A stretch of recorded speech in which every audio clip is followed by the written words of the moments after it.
Hi, and welcome to the Simple Living channel. Today I'm going to be teaching you how to make homemade butternut squash soup. It's delicious and hearty and great to cozy up with on a cool fall or winter day. So let's get started.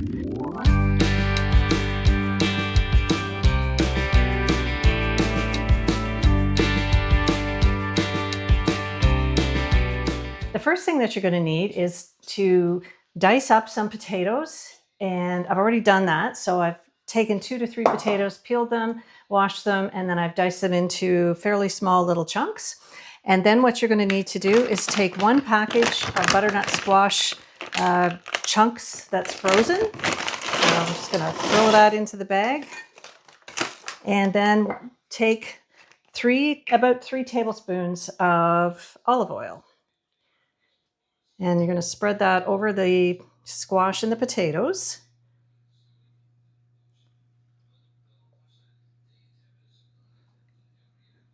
Okay. And then some salt, and I'm using pink Himalayan salt. Just give it a few shakes there. And then what we need to do is we need to stir the potatoes and the squash so that it gets covered with the olive oil.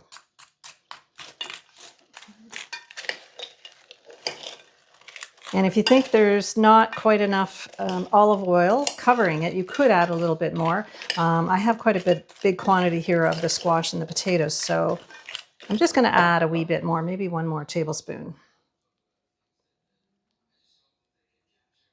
And I'm using extra virgin organic olive oil in this case, but you can just use any olive oil.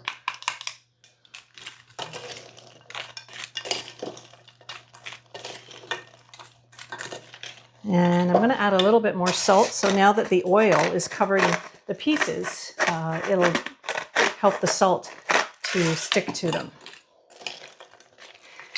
Now you should have your oven preheated to 350 and line a cookie sheet with parchment paper. If you don't have parchment paper, then I would put some non-stick spray on your cookie sheet just so that they don't end up sticking to it and you can't get them off. All right, so I'm going to put this onto the cookie sheet.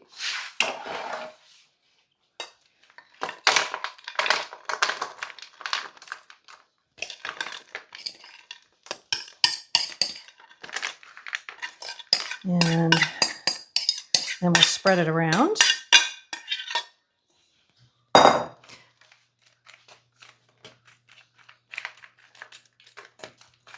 This is a great soup if you're having company and you want to impress somebody. Butternut squash soup is always a favorite. Okay, so just spread it around really evenly. And then once your oven is preheated to 350, you're going to take it and put it on the bottom shelf. And it needs to cook for about 45 minutes until it gets tender and starts to get a little tiny bit golden. I will probably check it halfway through and flip the squash and the potatoes just so that it cooks evenly. And in the meantime, while that's cooking, we'll get on to the next step. While the squash is baking, you need to take 1 carrot, 1 onion, and 1 celery stalk and finely chop them. So that's what I've been busy doing. And then take about 3 tablespoons of either butter or olive oil. And if it's butter, you want to melt it. If it's the olive oil, just heat it up, but don't get it really steaming hot. And then take your ingredients. So I'm going to take the celery and the carrot and the chopped onion. And we're just going to simmer this until it's kind of soft.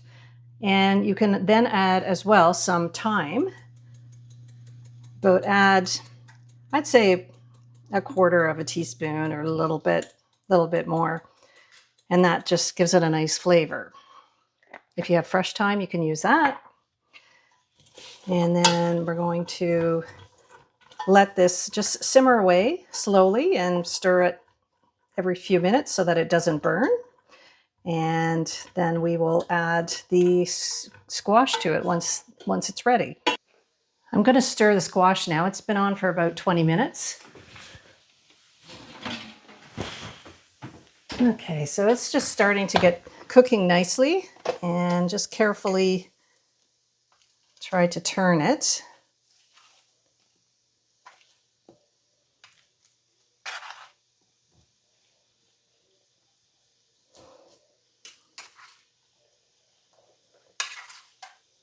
And then spread it out evenly back onto the pan so that it cooks nicely. You want some of this to start to get a little bit of golden brownness around the edges.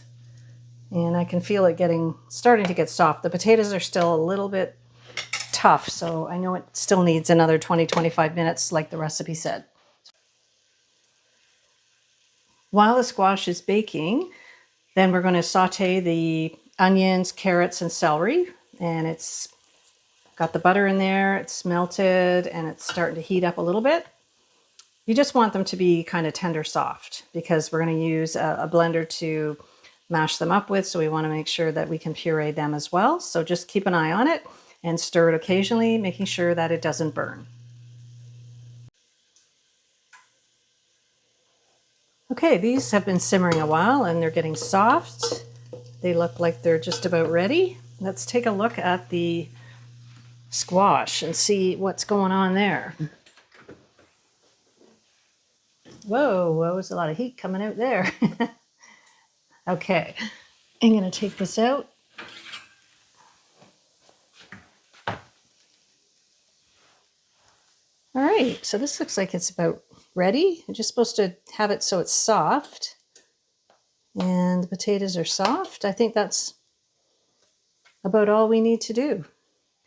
So what we're going to do now, we're going to take this and we're going to put it into the sauteed mixture of celery, onions, and carrots.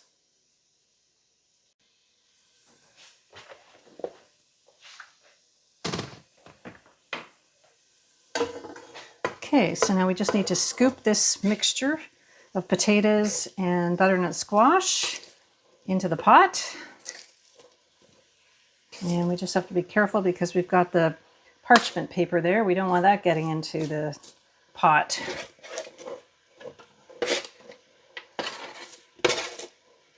And this is starting to smell yummy.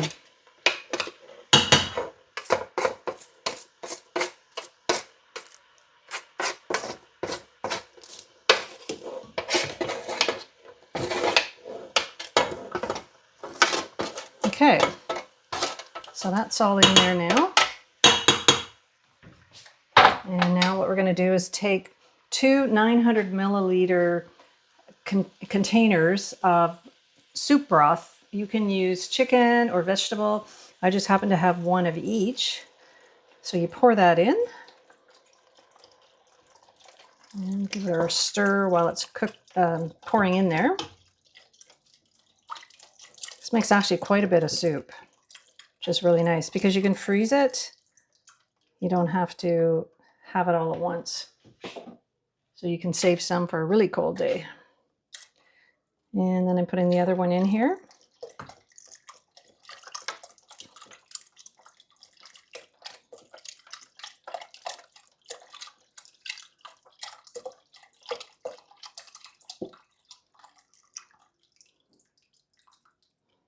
All right. I'm going to stir that around nicely. Looks good enough to eat the way it is. But the next step will be to take the immersion blender. So that's what we're going to do next. And we're going to blend it all together. So the trick is to make sure you have your blender deep enough in the pot so that it doesn't splatter all over the place while you're doing this.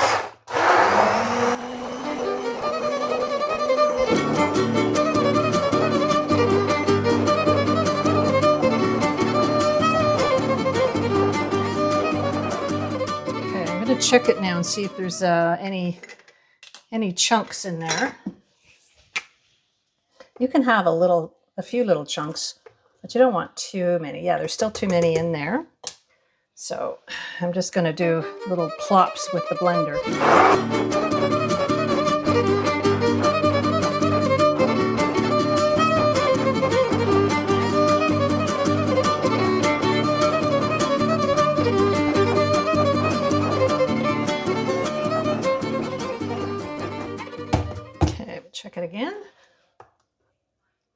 That's better. It's okay to have a few little chunks in there.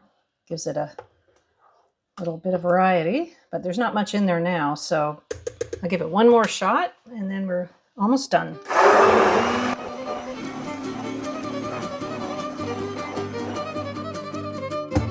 So that's it for the immersion blender. Now, what we're going to do is you can add in to flavor it a little bit, some ginger. And this is just a taste. So I've got 1/8 of a teaspoon here. The ginger will give it a little bit of a bite. Give it a little bit more. And then the other thing I'm going to add is some cayenne pepper. Now with cayenne pepper, you have to be super careful. You don't want to put too much in. It's better to start with a tiny, tiny bit and then work your way up, because if you were to put too much in and you don't like it, you can't go back. So I'm just going to put not even a half of an eighth of a teaspoon. I just want a tiny, tiny bite. That's probably going to be plenty. Now we're going to stir that up. And what you can do now is you can do a taste test and see if you like the taste. Give it a couple moments in your mouth to see if the cayenne is just the way you like it, or if you want it a little bit spicier, then you could add a little bit more. You could also add salt and pepper. I'm not going to add any salt at this point because I've salted the potatoes and squash quite well when I put it in, and somebody, they can add their own salt and pepper to it. As you can see, it made quite a large pot, so that's great. And here it is. Doesn't it look beautiful? And it's time for the taste test. Looks beautiful. Beautiful color, nice and creamy. Not too thick, but not too thin. A few little chunks in it. All right, let's try it. Man, that's good. That's delicious, actually. I do say so myself. So give it a try. I hope you like it. And you can also freeze it if you need to. It'll keep in the fridge probably for up to a week or so, if it lasts that long. I doubt it. But I hope you enjoy it. Thanks for joining me today. I'm Lori, and you've been watching the Simple Living channel. And I hope you like this recipe and you give it a try. And if you do, leave a comment and let me know how you make out and if you've made any changes to it. If you like my videos, I hope you will subscribe. And if you like this video, I hope you'll give me a thumbs up. All right, everybody, have a great day and enjoy your soup.